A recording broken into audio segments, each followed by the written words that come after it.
What's up, everybody? How's everyone doing?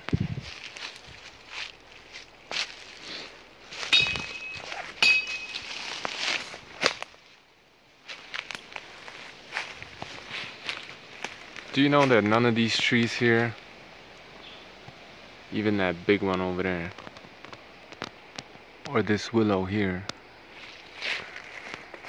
or any of them, are more than 10 years old? Once every 10 years, 15 years or so,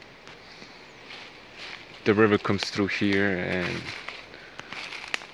topples everything, and then it just grows right back, and quickly. Anyway, I'm looking for some young, healthy willows to chop down.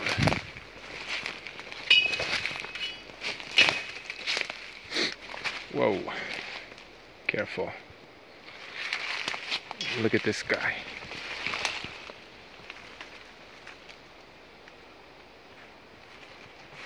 Sorry, buddy. I'm gonna have to make another one. Wild ginger.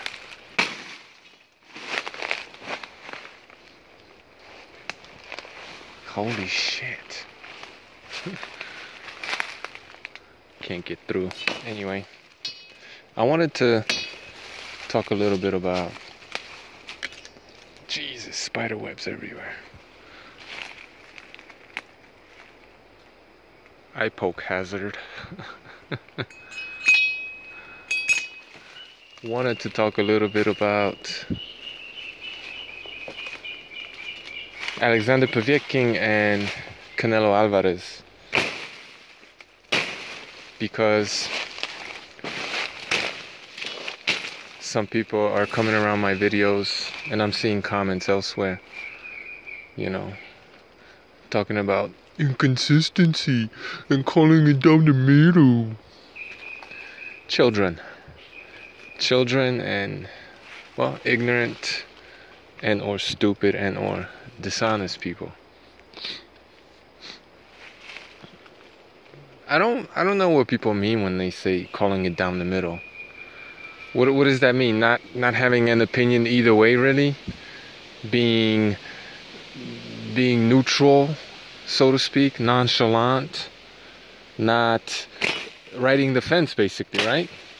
That's what they're talking about when they're talking about calling it down the middle. Riding the fence. Sounds cowardly as fuck. What if the truth is to the right or to the left of center? How is calling it down the middle in any way, shape, or form virtuous when it's not true? That's first and foremost. Secondly,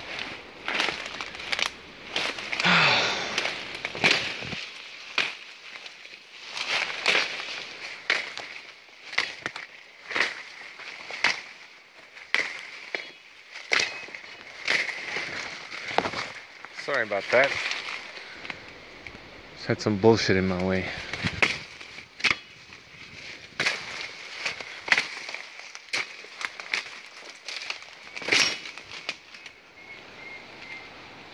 That's what I think of calling it down the middle.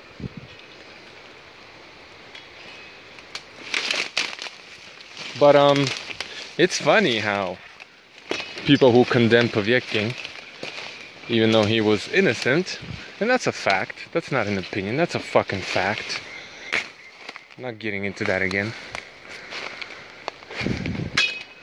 Are now expecting people who told the truth about the Povetkin case to give Canelo a break, because otherwise you're not being consistent. No, I'm very consistent. I do my best to speak the truth, and I've done nothing but, yeah, I mean, I have an opinion sometimes, just like all of you, but when it comes to the facts, I've been speaking the truth about both cases. So that is consistent, okay? That is unbiased. Speak the fucking truth. Calling it down the middle, my ass.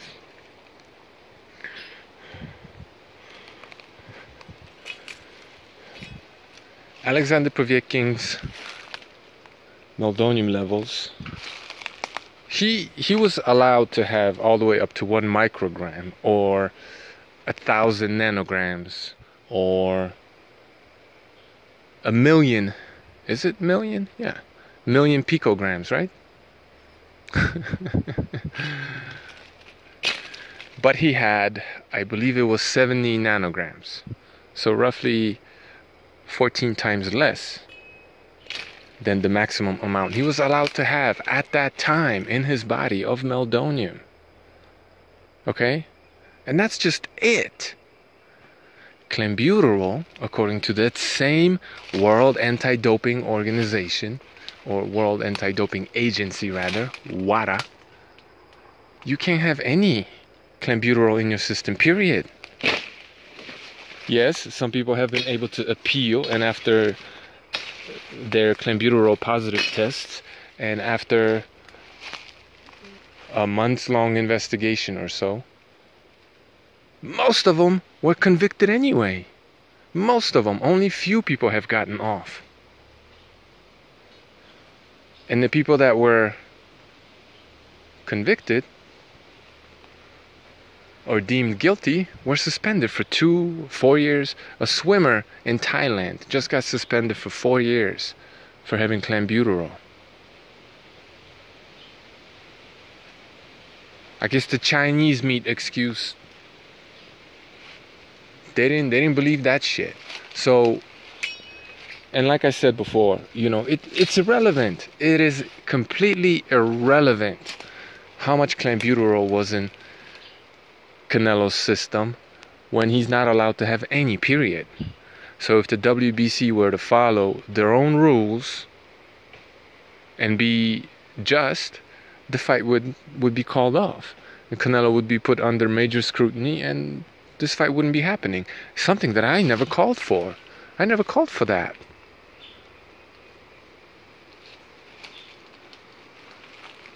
You know, but if they were to be consistent, speaking of consistency and calling it down the middle, well, consistent when it came to Povetkin,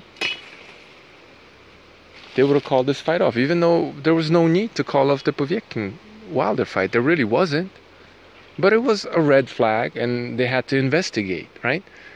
And as I told you, the second day after we found out, or even the same day we found out that he was had meldonium in his system, I told you he was going to be exonerated.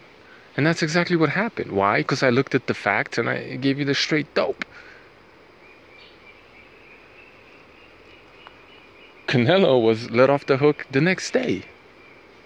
We all know why. Because he's Canelo, and this fight must go on. Because there are millions of dollars on the line. Not just for Canelo or Triple G, but everybody involved. Especially the WBC. Especially Vegas. Especially Vegas. Vegas stands to make, what, 100 million, 200 million from this fight? More? Who knows? So,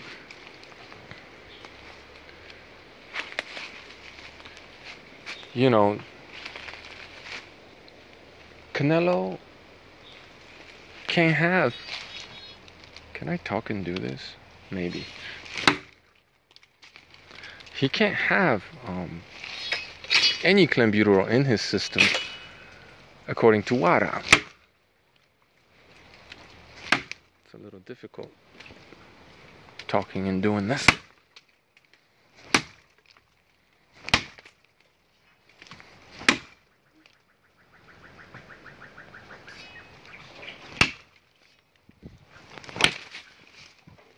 Pretty good, huh?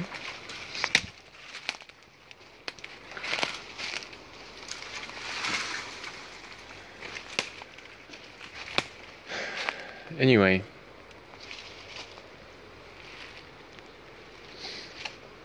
you know, he's not allowed to have any clenbuterol in his system, and that's just a fact. So for the people, forget what I'm saying.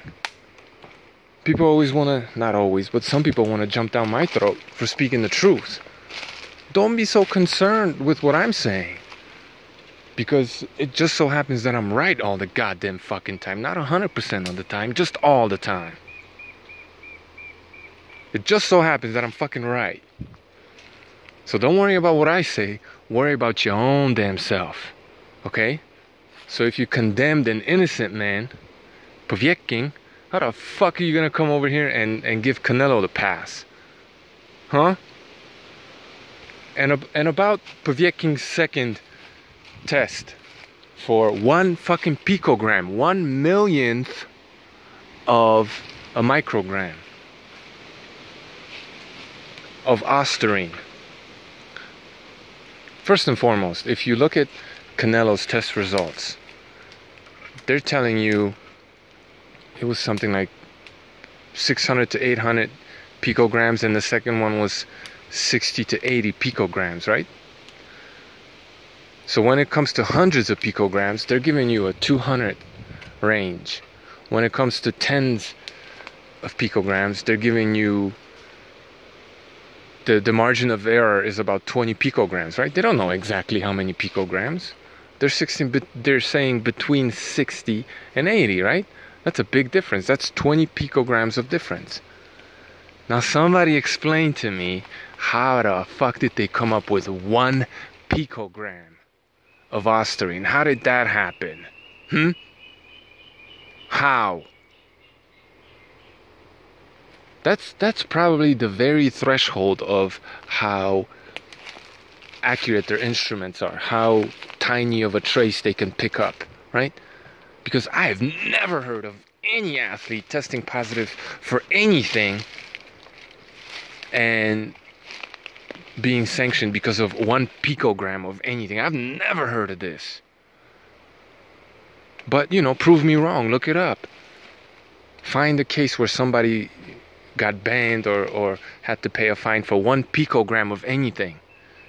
Because I don't think their instruments, first and foremost, are accurate enough to, clearly, as we find out when it comes to clenbuterol and Clenelo, they're not even accurate enough to tell you exactly how many picograms of clenbuterol he had. What was it? Was it 60? Was it 80? Was it 70? What was it? They're giving you a range. But with Povetkin, they knew exactly how much it was, and it was 1 picogram. And anything below 1 picogram, they can't even detect. So let's apply the same standard of plus or minus 20 or plus or minus 10. Maybe it was 10 picograms. Maybe it was negative 10 picograms.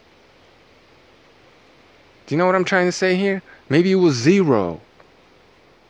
It's bullshit. 1 picogram is fucking nonsense. That's for fucking idiots to latch onto and act like it means anything. Especially after how they treated him for never failing any test in the first place, okay? So, riding the fence is for pussies or lazy motherfuckers who desperately want to make a video about something but don't have a goddamn clue what they're talking about. Like Sean Newton. Saying Povetkin failed the test when that's inaccurate. How is that calling it down the middle when it's inaccurate?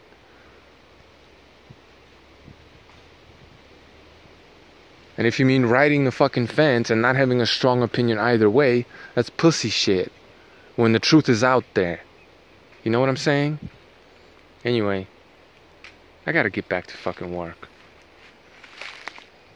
Chop this twig up. Because that's what I do. I'm out.